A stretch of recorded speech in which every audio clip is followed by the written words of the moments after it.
WC. Hope you're all well. 1978.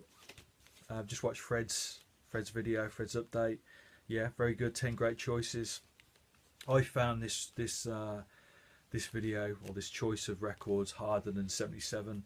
I think my favourite period of music is 78 through to 82, so I certainly own more records from that period, from those years than any other. So yeah, these next few weeks are going to be quite tricky, I think.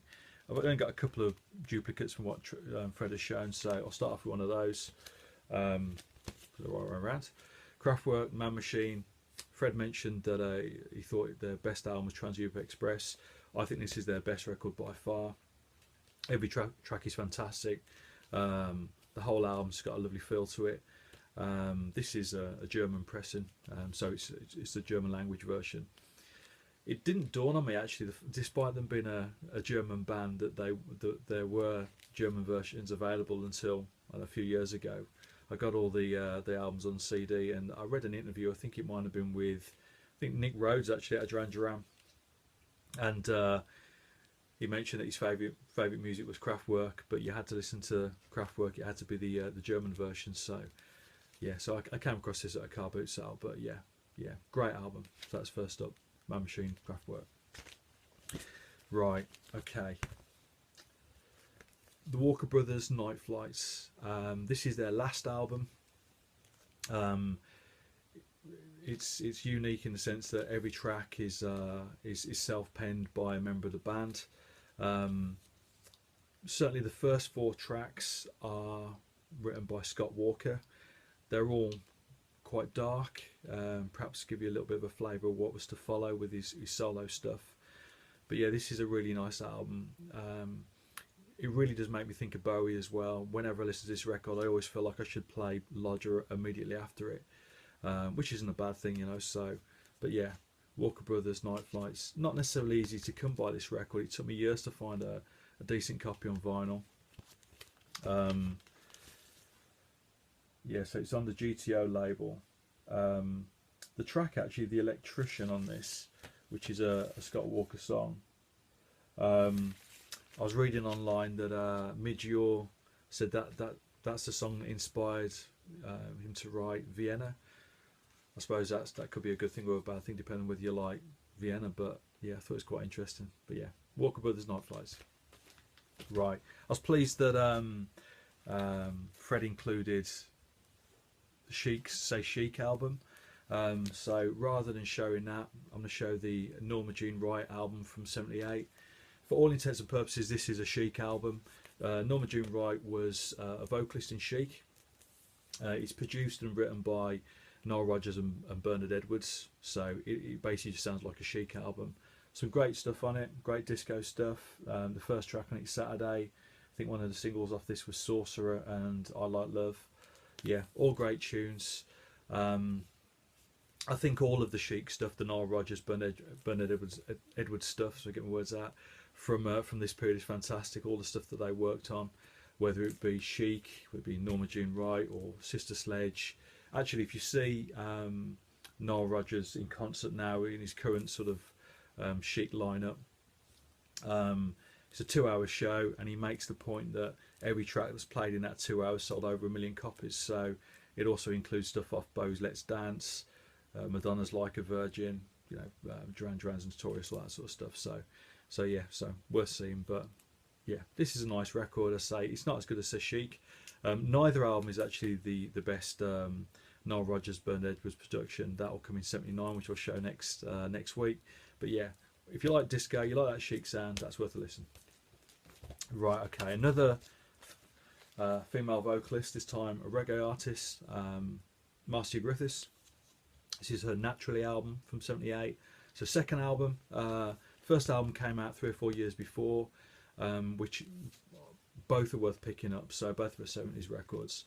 She's probably best known, well, certainly in the UK, for collaboration with Bob Andy in the early '70s as Bob and Marcia. I think their version of Young, Gifted and Black was the #1 record over here. I might be wrong, but yeah. Yeah, still played a lot today as well. She also obviously sang in the I3s, who obviously worked with Bob Marley and the Wailers. So yeah, fantastic, great voice, very distinctive voice, and this is a lovely album of hers. So Marcy Griffiths, naturally. Okay, another reggae record. I mentioned before that this period of music, 78 through to 82, is my favourite period, and that's definitely the case for British music. This is Steel Pulse's Handsworth Revolution album. This album was recorded probably about 10 miles from here. Handsworth is a district of Birmingham. Steel Pulse are still going, actually. You know, they still play all over the world. But yeah, this is a Birmingham reggae band. I do find the British reggae sound really interesting, actually. Rather than working on rhythms and reusing those rhythms as a lot of the Jamaican stuff did, or still does. It tends to be more of a live band feel with the British reggae stuff from this period. This is a really nice album. It's obviously quite political in its lyrical content, but not necessarily in line with a lot of the British reggae that was around at the time. It's more lovers rock based, but rather than being political or roots based. But yeah, this is a great album. The drummer who played on this record, Steve Nisbet, he actually works at a local pub I see him now and again. So yeah, quite interesting. But there you go. Yeah, Handsworth Revolution, Steel Pulse. Okay, a couple more British albums. One of my favourite punk albums, X-Ray Specs, Germ-Free Adolescence. The distinctive vocals of Polystyrene, the late Polystyrene. Yeah, I love her voice on this record. Obviously, being a punk band, it does a quite a unique sound because it has a saxophone on it. If you're not familiar with this album, I'd recommend you pick it up. Yeah, great stuff on here, such as Artificial, Warrior in Woolworths, and Identity was the big tune. So yeah, this is on EMI, original copy. X-Ray Specs, Germ-Free Adolescence. Okay, another punk record. A number of records that I could have shown, but I'm going for the Buzzcocks, Love Bites. This is their second album that came out in 1978, but this is my favourite of the two.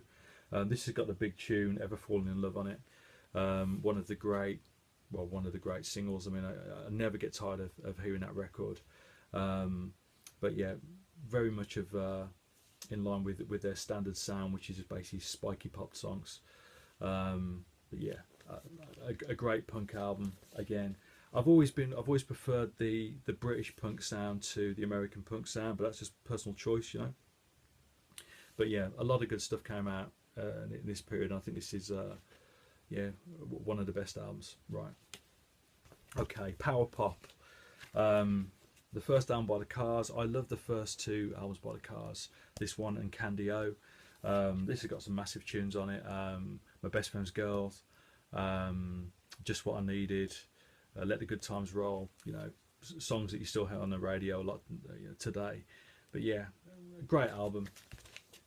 You know, very much of its time, but you know that's its charm basically. Yeah. So this is the original copy, which you'll find very cheaply. I think pretty much anywhere. What label is it on? Yeah, it's on Electra.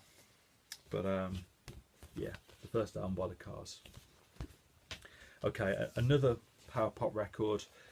This isn't actually the sleeve. This is Big Star's third album, also known as Sister Lovers. This album was actually recorded in I think 73, 74, but was eventually put out in 78 with not a great deal of interest about it, either from the band, the record company, or I think from the general public either. But gradually over time it's gained quite a cult following. This is an issue from Record Store Day 4 or 5 years ago in a fancy ass box. Yeah, really nice pressing of the album as well. It's I'd only have had it on CD, so it's nice to get it on vinyl. I love those three Big Star albums. You know, Alex Chilton, just a great songwriter. You know, despite the cult status these records now have, are just a totally underrated singer-songwriter. Yeah, so great band. But yeah, this is a nice package as well. So yeah, Big Star's third. Okay, and finally, Fred showed this, but It's the first P-Funk album that I bought. Funkadelic's One Nation Under a Groove. This is the issue which has an additional 12-inch with it. So it basically says more of what you're funking for an album and a half at a single album price. What a bargain. Yeah, One Nation Under a Groove, certainly their most successful P-Funk record. Yeah, so this is the first one that I bought, and what a place to start. Every track is fantastic. So there you go, that was 1978. Cheers.